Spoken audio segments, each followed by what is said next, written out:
Hello, everyone, and welcome to ATL Falcons UK. This week, me and Cal are joined by the best guest that we've had on so far in Chuck Smith. So this is just going to be an amazing chat. Chuck, thank you very much for coming on. It's good to be here with you guys, man. See, Falcons are worldwide, man. Love it. They are indeed. They are indeed. We're getting a nice little fan base over here in the UK, so we need to keep it growing. Good. Definitely. Yeah, let's get into the questions. Yeah, if we start our first question, obviously being from Georgia yourself and getting picked in the second round by the Falcons, how did that feel being picked by your hometown, home team, basically? Man, it was incredible. It was an incredible feeling to get to go, to your favorite team and then knowing that your family would be able to be there. I had no idea I was going to go to the Falcons. I hadn't spoke to any of the people. And so then when I hadn't spoken to anybody from the Falcons because I didn't expect to be in the second round, But I ended up being in the second round. It was as good a feeling as you can ever have because the transition was easy. I was already living in Crowley in Georgia. So it was so easy. It was awesome, bro. That's perfect. But no, I can imagine being from your hometown, it's not having to move home, leave your family, leave your friends and start all over again. You can just focus on your football and you're good to go, aren't you? You're good to go. Yeah, it was awesome, man, because, I knew already a lot about Atlanta. As a team, we'd hang out in Atlanta. We'd go to the Six Flags amusement park in Atlanta. I knew about the culture growing up, of Atlanta history, whether it was the music, the hip-hop stuff or all the things that I grew up loving. Yeah. So I just jumped right in, man, and I was off and running. Yeah, absolutely. One that I wanted to ask myself just about your career to start with was, obviously you've made a Super Bowl, but our guest wants to ask about that. But what was it like getting to that stage of your career? So with the Falcons, with your home team? Yeah. We had worked for a long time with the Falcons. We had a lot of highs and a lot of lows, because during that time in the old NFL, in the NFC West, we were in the NFC West, not the NFC South. And during the 90s, that was the San Francisco 49ers. That was their dynasty. So years where it was hard to win the division beating the 49ers, So for years, we, Jerry Rice and Joe Montana, Steve Young, they were always the best in the, NFC West. It was hard to win. Yeah. And eventually, man, for years, we kept going. Then we finally, man, we always wanted to represent and put Atlanta in a different light, as far as when it came to the NFL, because before we made it to the Super Bowl, it wasn't a lot of parity. There weren't a lot of teams, the New Orleans or Tampa's making the Super Bowl or the Rams winning it. So we kind of created parity in '98, and it was incredible, just to get that opportunity to see what the Super Bowl is like, to be a part of it, just to see what the excitement was like for our fans. It was you can't duplicate it. It was just a special moment being the first team for the Falcons to make it to the Super Bowl. Absolutely. If we go back one game, obviously you played the Vikings in the championship game, and I've read up about it later, they were 15-0, and going into that game, I think everyone had the Vikings. No, they're going to win it. But the feeling of obviously going into overtime and coming out victorious in that must have been a great feeling as well. Man, it was great. The Vikings were overconfident. They were arrogant. They were, everybody that year had them, playing Denver. Figured that Denver was going to come up to AFC, which they subsequently did. But, man, we were there in Minnesota. We used to take, a lot of the players, before the game, you get out and kind of go out and see what this local scene's about, meaning, going out to eat, not really going to hang out. You go eat and maybe go to the mall, walk through, buy some clothes and stuff like that. So we get to Minnesota, we go to the Mall of America. It's crazy in there. We should have known that. It's thousands of fans there. Minnesota, they were cocky, and they were cocky, but they were polite because they did not expect to lose. Yeah. And so subsequently, we got the vibe of what was going on there. We went back to the hotel, and after we won the game, to this day, I'm actually in touch with a couple people that play with Minnesota, meaning friends with them. To this day, they still talk about that loss as the biggest loss in franchise history, and people were so depressed after it, but we were happy. But So hey, man, you know, the thrill of victory and the agony of defeat. I'm glad we got the thrill of victory. Definitely. Just in terms of your career itself, presuming the stats on the internet are right, of 58.5 sacks throughout your career at the Falcons, is that right? Yep. How do you hit that level of performance week in, week out? Because there's not many people nowadays that are so consistent throughout their careers.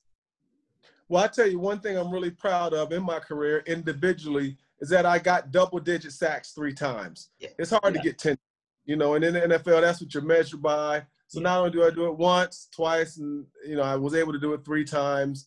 I think I had half or something one other time. But I'm really proud of having 58.5 sacks, you know. I started in a lot of games, and it was just I was always a pass rusher, and I like having the title of being a sack man. You got to get double-digit sacks more than once to be considered a sack man. You got to at least get 3 times. So. Proud of that. I'm more proud of that that I was able to live up to the expectations of the Falcon fans, because just like kind of the climate is now, when I was drafted to the Falcons, the climate was just like it is now, trying to find young pass rushers. So the Falcons for years before 1992, before I was lucky enough to come, they couldn't find them. They could not get past. And then all of a sudden, I'm glad to have lived up to the expectations. And so that was a proud moment. Definitely. Very, very much. I think going on to, like, obviously being a pass rusher, what's the most important thing to become, like, a very, compared to, like, a good pass rusher, or moving your step onto, like, obviously getting, like, 10 sacks 3 times in 3 seasons, etc. Like, what is the most important thing? You got to have good technique. You got to be able to develop moves. And you just got to, it's almost like an it factor that you have that other guys don't, because there are lots of guys that are big, strong, fast that rush the passer in the NFL, but they're not able to continuously get 10 sacks or be a pass rush threat. You know, having moves, that helps. Having a high pass rush IQ, that helps. Having a good motor, that helps. So all those different things weigh into it. And I just love pass rush. I'm a person that truly loved to pass rush and get after it. And that has a lot to do with it. You know? Oh, yeah, absolutely. I mean, in terms of positioning, it must be one of the most exciting positions on the field. And I know everyone will say that about their own position, but going after someone and hunting someone down, and they're the one that has to panic and not you, must be exciting. Man, it is exciting. And listen, the outside for defense, a big hit and a sack are the two, to me, game changers that can change the swing of a game emotionally really fast, you know, and it's nothing like it. You know, being a sack man, being a pass rusher, you know, being a hunter, man. So that's why when pass rushers at games, you know, most of the time before this, let's hunt. It's time to hunt. That's kind of the mindset. Let's hunt. It's time to hunt. So that's kind of like pass rusher lingo. Yeah, yeah, definitely. I believe that you scored a touchdown in your career. Just one single touchdown, was it? No, I got 2 touchdowns. Oh, did you? Okay. Got some misinformation. That's a bad one on us. Yeah, it is.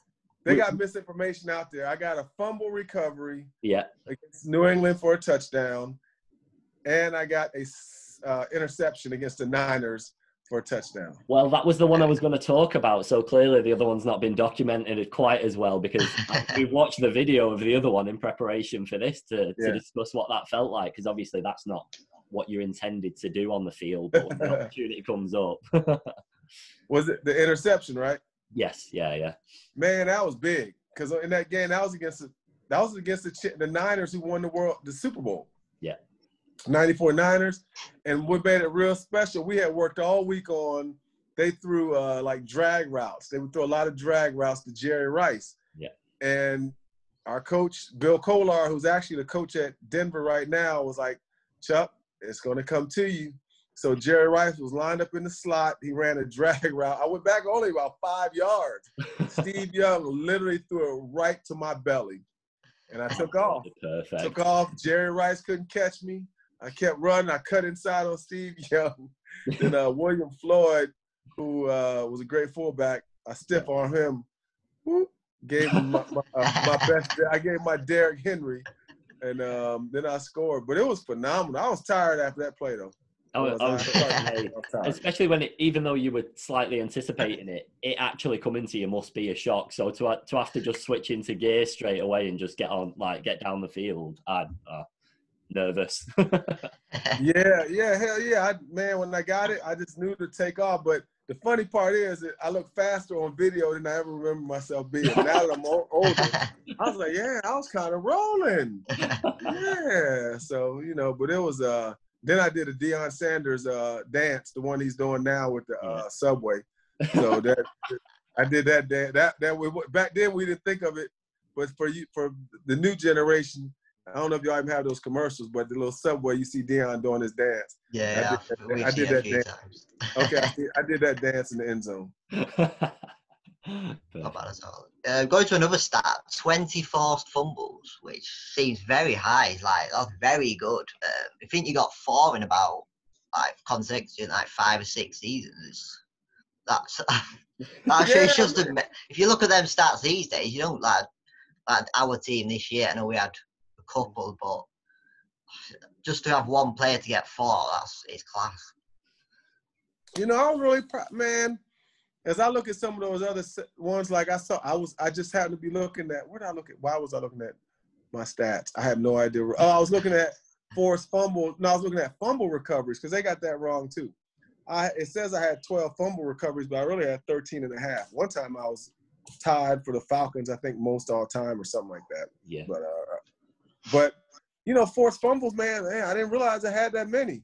I just being honest with you. You gave me some breaking news, and I just happened to look at it. But man, I was a good tackler. I would attack people, strike, wrap up, be real physical. And so I think that's part of it. When you play really hard and you play really nasty, you're going to be able to get the ball out a lot. Yeah, absolutely. Just moving on to the current Falcons, if you don't mind, and your takes on the current pass rush. Is there any plays that you like or anything that you reckon they need to work on or, that kind of? Well, I think the current pass rush is a work in progress. I think what they've done now, they haven't been doing as good a job rushing the passer with the 4, and they've been adding Alumni in now as the 5th blitzer. They've been doing a lot of pressures. I've seen Keanu Neal's gotten a sack. I've seen a couple other guys have gotten sacks. So now they've fallen back where, you know what, we're going to try to out-scheme them. So I think Raheem and all the guys on what's his name, Brick, I forgot the D coordinator's name. With Raheem, I think they've done a good job of disguising, generating pressure with blitzes. So hopefully you get Fowler back, hopefully Grady, hopefully some of the other guys, they'll continue to develop and get better. But, I think the better the team is, if they keep scoring points, teams keep having to throw, I think they'll continue to get better. But the pass rush this year hadn't been up to the level that I expected to be, but a lot of games left. Still got an opportunity to right the ship. Yeah, absolutely. Yeah, definitely. I think it's one of them in it this year. I think if we looked at it as fans anyway, we could be 6-3, and it's so it is a frustrating part. We're not a 3-6 team at all. We are a good team, and it's just one of them in it. And obviously, if that improves, if the pass rush improves, it's still 7 games left. Yeah. You never know what can happen. Yeah, man. The Falcons, man. How when you'll hear the tagline, "We're better than our record says," the Falcons are better. It is a fact. I mean, you lost 2 historical games, which lost you shouldn't have lost, but no. But three games. Literally the Falcons should be sitting on 6 wins. There's no other way to put it now. So people can beat us up. They can, they're going to say what they say, make their jokes, but the Falcons should seriously are better than their record says they are. No, there's no denying that. But man, they got some games coming up. They're gonna be playing the Saints. They got some more. I think they got Kansas City. I know they got a tough schedule coming up. Absolutely. But this team, in the beginning, when this team was constructed, it was constructed to compete for an opportunity to play for the Super Bowl. They got guys. Okay. Now, sometimes attrition is the best addition. So you get rid of a person like Tack. Okay, now we let the next guy step up. Comiskey, it's your turn. Yeah. Fowler come back. Keep running the ball. The Falcons ran the ball good last week. You know what I'm saying? Matt Ryan is playing as good as he's ever played. So this team can run off and have a successful season, and I wouldn't be surprised if they did. And everybody's saying in the second half, wow, how, this is what we were looking for. So I personally think they're going to have a good run in the second half. I'd agree, even though if you look on paper, it seems unlikely because this half of the schedule is much harder than the first. Yeah. Exactly the same last year. We went out there and we beat the Saints and we beat everyone that we shouldn't have beaten, which is where we seem to fare off better against the teams where it's definitely competitive.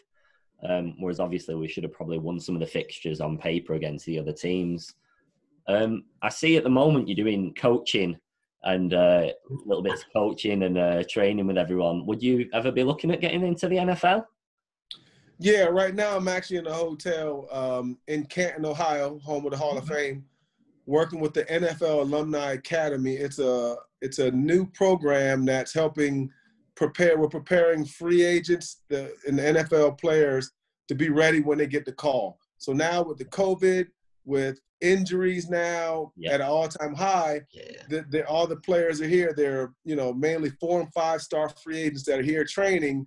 And each week, the goal is for them to get workouts. Yeah. So when guys get hurt, teams bring in free agents. They try to work them out and then get signed. We've had a couple guys get signed at multiple positions. Right now, it's the groundwork. So it's a partnership with the NFL Hall of Fame and the NFL Players Association alumni. Yeah. So we got NFL players here. We're training them. They're watching film. They're doing speed and agility lift with a great trainer named Chip Smith. We got all kind of, former head coach Mike Tice is one of the guys here who's over it. Jay Hayes is one of the D-line coaches with me. Jim Nagy, the executive director of the Senior Bowl, is involved with the scouting. So it's a big-time deal, man, where we're guys are getting called. Boom, they get to try out. So it's basically being the third partner for the NFL. So when they need a player, boom. All right, they go to the portal. Yeah, there's a portal that they go look at.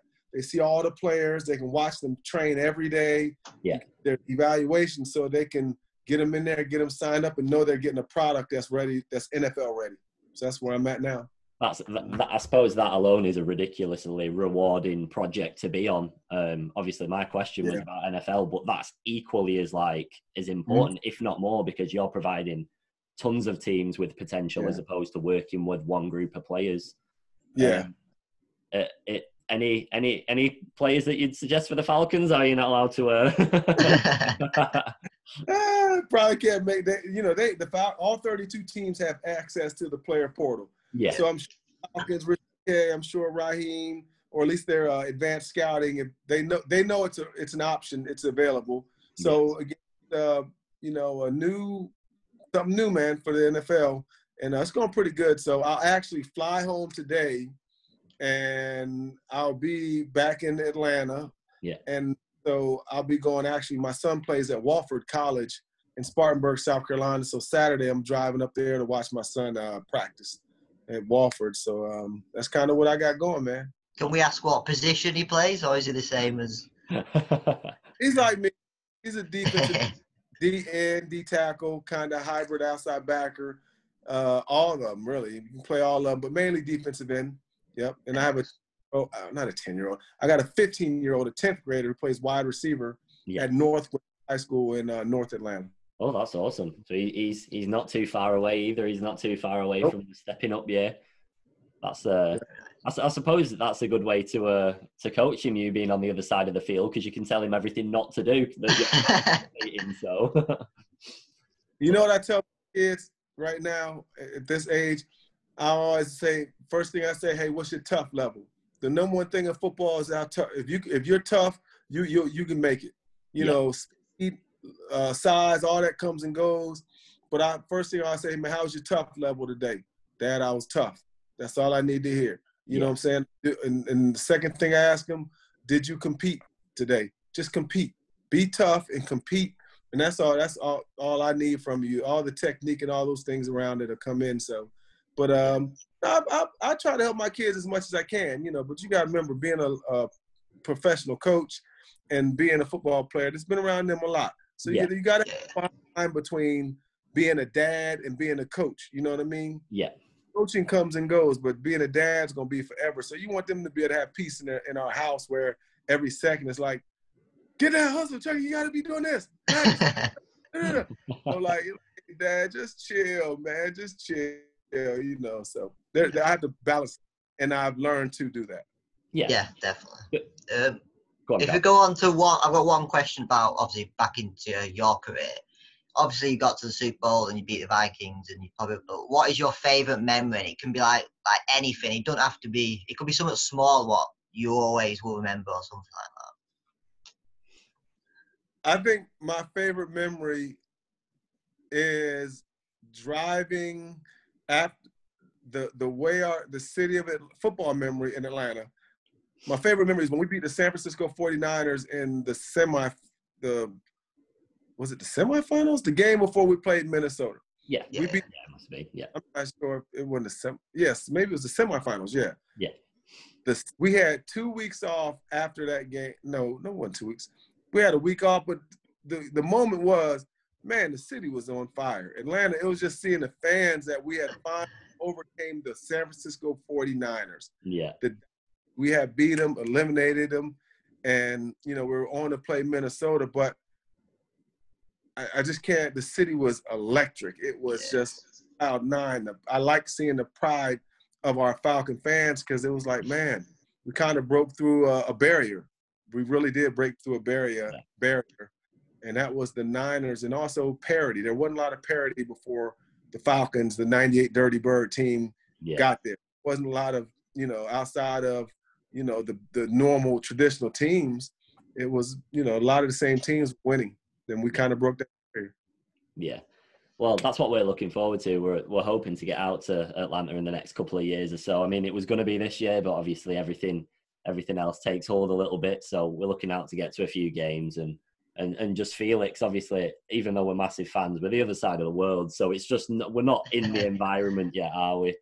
I think we need to experience it properly. Hopefully we get there was meant to come over to London this year as well, so it was like a sort of another missed opportunity. The Falcons were going to come over, so it's one of them. But hopefully he can come over next year. I know, man. Let me ask y'all to interview y'all. How did you guys get to be Falcon fans in London? Nothing too exciting, unfortunately.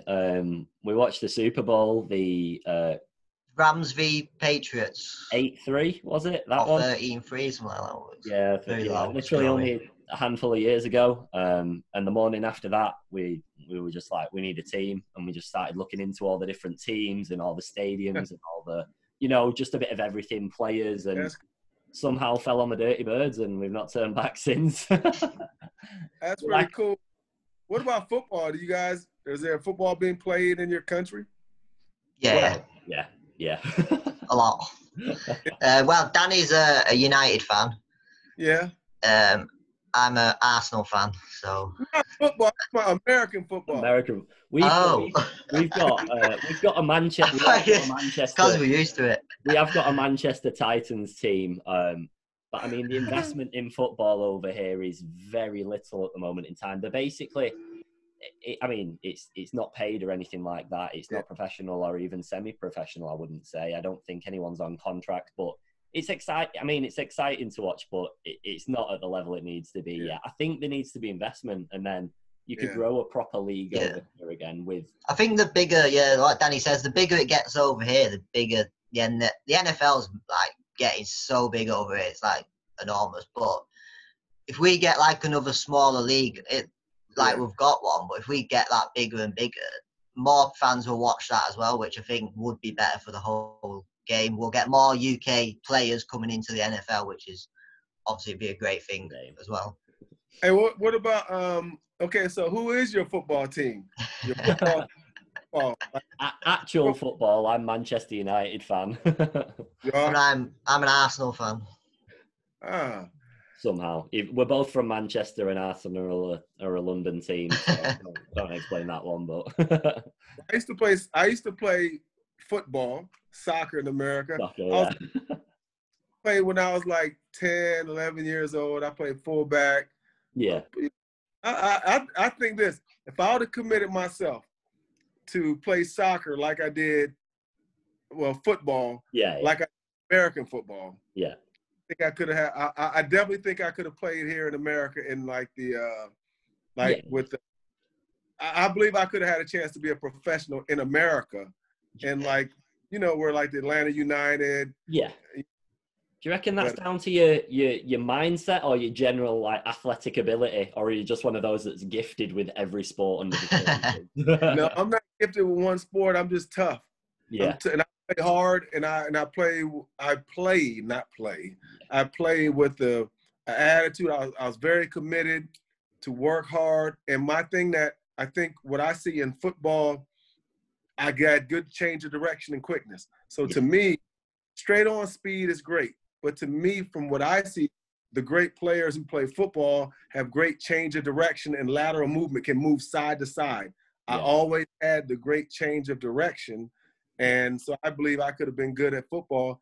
And I don't know about playing for like Manchester United, but I definitely could have played for, if I have committed myself. I'm not, but I played a lot of sports. In America, especially 30 years ago, you played baseball. I ran track. I've tried basketball. I've tried football. I played soccer. So it's different now. Everybody here in America has become specialty sports. So from the time you're young, most people just play one sport and try to become really good at it. When I was a child in America in the 70s and early 80s, we played all sports. And then you just kind of gravitated towards which one worked best for you. Yeah, absolutely. Absolutely. Like we said earlier on in the show, we do have a guest that's just going to join right now, if that's all right. And he's got a couple of questions. Sure. I said, he's actually old enough to have watched you properly in the flesh and not just be watching highlight reels like we are stuck with. But I'll invite him now and he should join at any moment. But this is Rich, and we'll just let him ask his couple of questions once he gets going. Rich. How are you guys? Hiya, mate. Are you okay? How are you? It's good to speak to you all. Hey, mate. There you go. Jack, how you doing? You're right. Come on, Rich. Sorry, let me just turn the volume up really quiet. No problem. And once you're all set with your volume, ask away. The stage is all yours. Yeah, I'm all sorted. Chuck, how you doing? You're right. I'm doing good, Rich. How are you, man? Yeah, I'm good, man. Good. Great to speak to you. I'm going to probably break your heart a little bit. I want to go back to '98. Okay. I've been a Falcons fan since mid '80s. So I obviously remember the couple of years before the 3-13, the 7-9, and then obviously the 14-2 and '98. Couple of questions, really quickly. Getting past San Francisco and then smashing Minnesota. Did you think we were going all the way? And two, don't obviously want to dwell on it too much, but how much do you think the situation the night before affected the Super Bowl? I definitely thought we were going all the way. I thought, I thought we had a good game plan. I thought we had a good week of practice. I just thought we would be able to slow John Elway down, which subsequently we didn't. We weren't able to pressure him. He had a good day. Their offensive line did a good job protecting. And offensively, we had opportunities early. We just couldn't convert on 4th and 1 a few times. I think Morton missed a field goal, so it kind of wasn't our day. But I think as far as Eugene's situation, I don't think it helped, but I also don't think that, it wouldn't be fair towards the other team because they were good. I mean, they were like 13-3 or something. I'm not sure. I think they're 14-2 as well. Yeah, okay. They had John Elway. They had Sterling Sharp. They had 3 Hall of Famers. I mean, on the offense. So they were good. So, I think, it didn't help us, but to me, I was well rested. So it wouldn't be being honest if I said Eugene affected me, and I could easily say, yeah, man, that really it didn't affect me. it didn't affect the guys that I was playing with on the D-line. They just did a good job. So it might that might be the story of another former Falcon you speak to, but I speak from they were a good team. I mean, they had, I just named 3 Hall of Famers. So they did a good job on us that day. Yeah, I mean, they were a great team, but I'm going back to the Minnesota game. I mean, Minnesota were expected to go to the bowl that year, weren't they? Yeah. Let's face it, you turned over Minnesota. I mean, what a game that was. And I watched that. I just thought, yeah, we're going to do this here. Obviously, it wasn't to be, but you know, all I can do is thank you for your time with the Falcons. I mean, there were lots of great seasons, but that '98 season was just incredible, and all I can do is thank you for being part of it. We appreciate your support, man. You know, it's we're the first team, man. We're always proud, you know, to have done that, and hopefully, you know, the Falcons organization, we've gotten there twice. Hopefully, the next time they get to the Super Bowl, they'll be able to kind of finally get closure and bring a, you know, Lombardi back to Atlanta. Yeah, hopefully so. Hopefully so. Chuck, it's been great speaking to you. Dan, Carl. Thank you very much. Take care. Thank you. Been a pleasure. Been a pleasure. All the best, gents. Yeah, rise up, man. Rise up. Rise up, brother. There we go. Well, you've just pretty much made his life now, because as soon as we mentioned that we were getting you on the show, he was all over us. So I'm sure he's going to love that. That'll be one for the records. But no, that we're pretty much wrapped up, to be honest with you. We've asked everything we could ask, and we don't want to keep you too long. We know you've got a flight coming up and everything, so we won't. Won't. Appreciate it. Well, you guys got my number. You know how to connect to me when things clear up. I'll come over. We'll do a defensive lineman pass rush camp in London. That would be. Are you guys in London? Like no, we're Manchester based, but I mean we travel down to London for the NFL games at Wembley and everywhere anyway. So if there is any ever games on, we will be there. So my guy is there. My boy O.C. Yilmanyori lives there. He's involved with the NFL in Europe. Ah, right. In London. So he's an ambassador to the NFL. Does something for London. You guys should go on his Twitter. Go on his Twitter and look up, see what OC does. Okay. He lives in London. He'd be a great one also, and I'm sure he would respond to you guys. But I had to come over there and do a D-line deal with OC, but he's OC Yilmanyori, who was a New York Giant legend. Yeah. Lives in London. So he's a perfect. Well, he we'll does have a look into that. He does the BBC one, doesn't he? I think he's always on the BBC. Yeah, he does the weekly show. He wins awards. He's become like a famous broadcaster in London. So yeah. That would be awesome. That would be great. But when the Falcons come over next year, I'm hoping to see you then. There, man. So anytime I can help you guys, man, please reach out. That would be perfect. Always. Thank you. Absolutely appreciate this. Thank you very much. We'll hit you up if we do ever get over to Atlanta in the next few years as well and see what's happening. Hit me up, bro. Hit me up. Definitely. Thank you. Thank you for coming on, and thank you everyone for watching the show. We'll be back next week, but it will not be with a guest like this for a while. I'm sure. Y'all hit me up next week. I'll help y'all get Bob Whitfield. He'll be another good one. I can get you Bob. I'll help you guys get some Falcons players. No problem. Be easy. That'd be awesome. We'll definitely keep in touch, but that's perfect. Thank you very much. Enjoy your day. Have a good flight, and thanks, man. Thank you. Thank you. Okay. Bye-bye.